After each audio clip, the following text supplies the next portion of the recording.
Pin बिजली की पैदावार में कमी, रात के औकात में लोड मैनेजमेंट बढ़ाने का फैसला। मजीद तफसीलात जानते हैं इस रिपोर्ट में। तर्जुमान पावर डिवीजन ने मुल्क में बिजली की मौजूदा सूरत हाल पर वजाहत देते हुए कहा है कि गुज़िश्ता रात पन बिजली की पैदावार में नुमाया कमी रिकॉर्ड की गई, जिसके बायस लोड मैनेजमेंट में इजाफा करना पड़ा।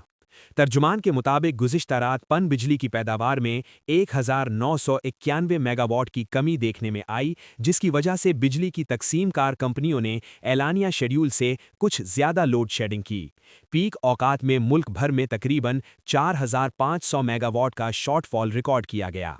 उन्होंने बताया कि पन बिजली की पैदावार में कमी की बुनियादी वजह डैमों से सूबों को पानी के इखराज में कमी है। इस वक्त इरसा सूबों की तलब के मुताबिक पानी फराहम कर रहा है, ताहम बारिशों में कमी और फसलों की कटाई के बायस पानी की मजमूई तलब कम है, जिसकी वजह से बिजली की पैदावार भी मुतासिर हो रही है।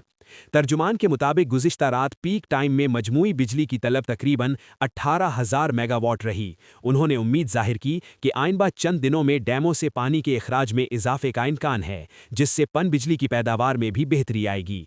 पावर डिवीजन का कहना है कि फिलहाल लोड मैनेजमेंट सिर्फ रात के औकात में की जा रही है, जबकि दिन के वक्त किसी नुमाया शॉर्टफॉल का सामना नहीं।